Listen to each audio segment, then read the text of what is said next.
If you could only achieve one more thing for the rest of your career, what would it be? World Cup win. Next summer? Yeah, that would be me. Like the goal I think the whole nation's waiting for, so yeah.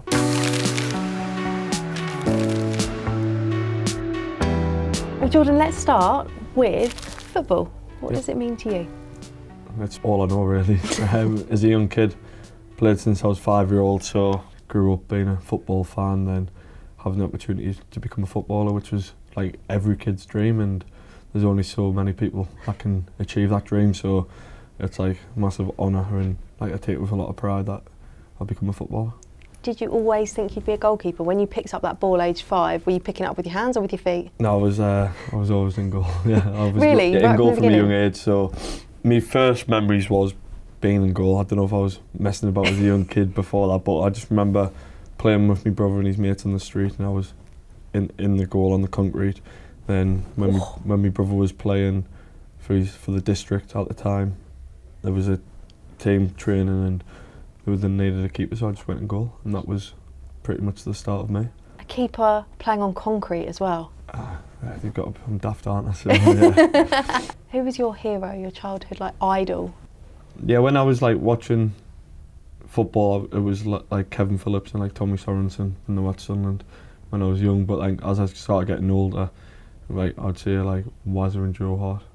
Oh, okay, so you always had the attacking player that you liked, but also the goalkeeper too? Yeah, Wazza's an England legend, isn't he? When you're growing up, and I was a bit too young for Gaza.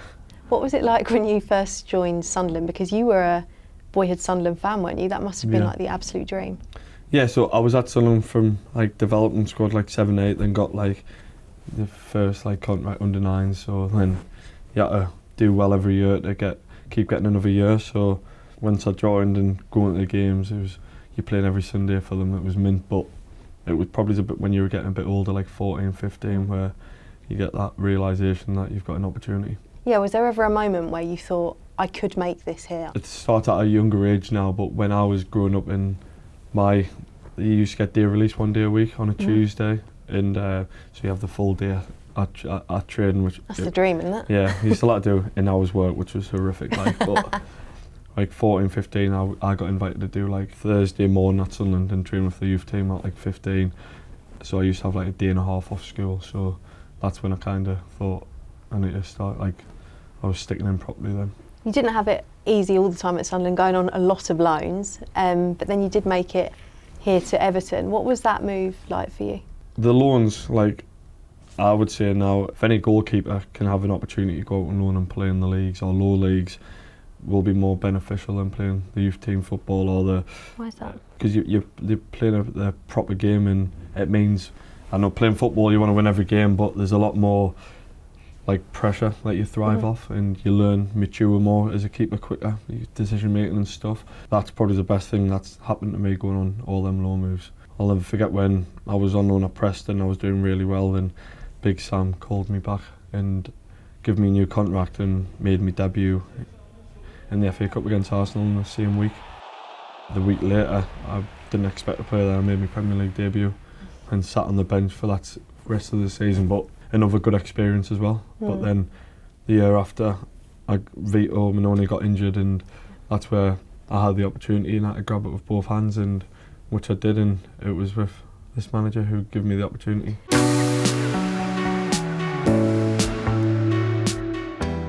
It feels like there's a lot of excitement around the club, but there's also a lot of kind of hype around you. You're often linked to other clubs. Why was this the right time to sign that new deal? When I first signed, we were in Europe, and that was the drive of Everton. That's where Everton should be.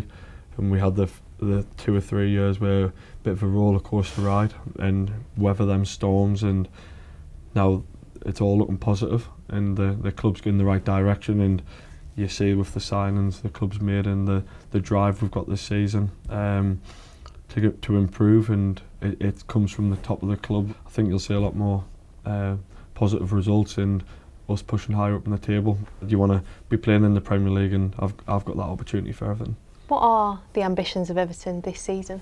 I'll never look at the end of the season and say, oh, I want to do this. I always take game by game. That mentality. But when you sign a new contract, you must kind of have an idea of where you want Everton to go. Yeah, well, I'm not going to let you give me the player answer there. No, no. I think we all want to be pushing that top half of the table. Want to the manager is driving us to be in that top half, trying to get Europe. You know, this year I think 8 clubs are in Europe, or maybe 9. So getting in that top half and sustaining that momentum in the top half and not dropping down and keep putting us as players that pressure to go and get more results and keep improving is definitely a drive. And I feel if we do that with the squad we've got, we can push that Europe side. We never know if it's going to be Champions League, Europa League, Conference League. If we're in around that bracket for most of the season, we've had a successful season. As for England, that's not going too badly too. Qualifying for the World Cup and 9 successive clean sheets for you as well, surpassing Gordon Banks' record. What does that mean to you? Yeah, I don't take all the credit. It's a great honour to break a record like that because Banks is an absolute legend of the game. But I always say it's a team effort, and we'll win together, we'll lose together, keep clean sheets together. I know H. Caleb, he keeps scoring goals week in, week out, and that's what the lads there, they provide service, and I'm there to help the lads when I need to make a save to be called upon, and that's what I feel like I do, and that shows when I'm always in the moment as a goalkeeper, because them games I probably not had that much work to do, but when called upon I'm making saves, I'm making the right decisions, playing out from the back. So there's a lot more to it than just the clean sheets, because it's not as if I'm having 7 or 8 saves to make in a game. There's the concentration elements and stuff, so I take credit on that for myself with staying in the game, staying in the moment, but I'll never take the full credit for the clean sheet. How do you stay in the game, stay in the moment when you aren't busy? Because some of the games England have had recently, as you've said, you haven't been called upon, which is what you want, but then you have to stay switched on in case you are needed. Yeah, you just got to stay mentally prepared. Every goalkeeper's different. For me, it'll be like if the ball's on the other half of the pitch, being on the right side, always mirroring the pitch. If I'll be on the right side of the ball, making sure I feel if it's breaking down, I'm in the right position to maybe get a through ball in the right position to make a save. And communication as well. I feel like just being connected is probably key. It's been a remarkable career for you so far, and you've still got a fair few years left in you, but when you reflect on it all, has there been a turning point or a moment that you think if that hadn't happened, maybe I wouldn't have achieved what I have? No, I think I've always had that mentality that I just want to improve myself. I don't want to I've got 80 caps for England, I've played 330 times for Everton, I've made it. I'm always striving for more for myself. When Arlo was born, my son, that was a big change where it was an unknown to the family, and it was new to me and Megan, and that was a big change. But that was where I had a bit of dip in form, and that's when I started using psychologists. So, rough with the smooth. There's been some interesting quotes from your teammates where they've kind of talked about your personality. I've heard James Tarkowski talk about the fact that you bark at him, you've had full-on arguments on the pitch. Carl Walker's kind of described you in various ways. Declan Rice, I read some of the quotes, but they basically all just say, you're a bit bonkers. Yeah, there's probably like a line where sometimes I'll probably go too much that way, and that's something I'm trying to adapt, and there's got to be a balance. When I put a football shirt on, it's like if I'm doing small-sided games outside with the lads in training, I hate losing, so it's just it gets me revved right up. I think it shows the passion I have for wanting to win. So we know how your teammates maybe would describe you. How would your best friend or your family members describe you? I think I care. I think they would say I'm caring, and I look out for the people, like my mates, and I always want the best for everybody. I think that's one thing I'm good at, and I go and watch all those football as much as I can. What are you like as a football dad? You try and just blend in, or are you shouting at your boy? If I'm behind the goal, but the last few times he switched on because I had a little, not a telling off, but I a little discussion with him where to say you'll enjoy football a lot more if you were concentrating, and because I went to one game he wasn't interacting and getting involved as much, but he's only 6 and he took it so much on board. Then me and Meg went next week and he was playing against Stokes Academy. It was when that storm was on. It was freezing. That's not good goalkeeper conditions, is it? No, and Indy was amazing. So I didn't say anything to him because he took it on board. So it was that was amazing to see him enjoying it. And I said, "Did you enjoy that?" And he said, "I felt mint." Then he was playing at the weekend and he done it again. He was really good. So I wouldn't shout at him. I'll just if he's lacking concentration, I'll just give him a little switch on.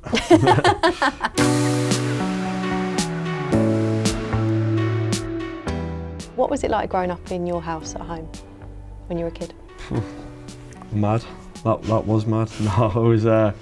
My parents brought me and my brother up really well. And Just the one brother you've got? Yeah, just my brother Richard, and they were strict but not too strict, if you know what I mean. They kind of let us do a lot what we wanted to do, and I think times have changed now. You probably wouldn't see the kids this day and age out on the streets as much, which I feel like we've kind of lost that way a bit, and they're on the iPads and, and stuff like that. But no, I was out on the street, and my mum's shouting in the street, "Get in, Jordan!" Like, get. You wanted to be out all the time. I wanted to be out all the time, and she's shouting us, "Get in! You've got school tomorrow." And I'm like, still messing about. Were in the you street. a bit of a naughty kid, maybe? Yeah, I think so. Yeah, my mum would describe me as something else, but I can't see it. I'm here. You mentioned there your mum, and I read a quote from you the other day where you said that even when you get an England call up now, she still texts you congratulations. So you obviously are incredibly close. Yeah. I ring her every morning, and I ring her on the way home from training every day. So. Every day? Wow. Yeah, because you're always waiting for the phone call. Oh. But yeah, she'll text me after every call up, text me before every game, iPlayer, saying good luck, and then text me after if I've had a good game or bad game, saying well done. So as long as I stick in, she's happy. Tell me one thing about yourself that would surprise me. I'm not allowed to do it as a footballer, but I would love to be able to do motocross. Really? Why? Because I grew up going to watch it every week with my mates, and my best mate now, he rides in the British Championships. So if I can go to that, I'll go every week and watch as much as I can.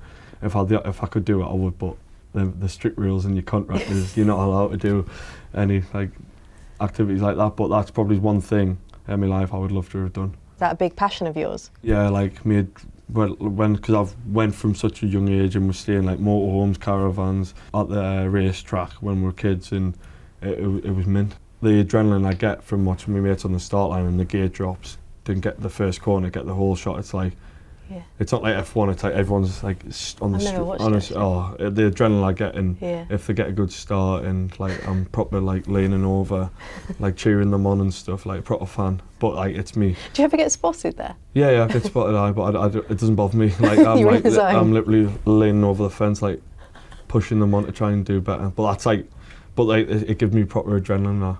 That's probably one of the things I love. If you could only achieve one more thing for the rest of your career, what would it be? World Cup win. Next summer? Yeah, that would be me. The goal I think the whole nation's waiting for, so yeah. And do you feel like you've got the best opportunity now? You've had some good opportunities. Yeah, we've had some great opportunities. I think the more experiences you have in tournament football, and you see the lads winning cups, Champions Leagues, I think you can lean on that. You must want that as well. Yeah. Because trophies, you've achieved so much, and records. Yeah, true. If it was, I think for me it would be to lift that World Cup or lift a major trophy for England would be number one, and if I could ever get silverware at Everton would be number two. It's been that long since England's won something, and to be a part of that would be amazing. Everyone is that your best opportunity? I think we've got to believe in ourselves as England, and you've got that opportunity and you've got to take it with both hands. But it's another. You're playing the best nations in the world, and you've got to be at your best each game, and that's what takes you so far. What are you proudest of? As a young kid growing up and getting that opportunity to become a footballer, you might make your debut for Sunderland and it might become a dream, but it's that sustainability of doing it for so many years and keep progressing and keep getting better. I think I'm proud of myself, the dedication I put in.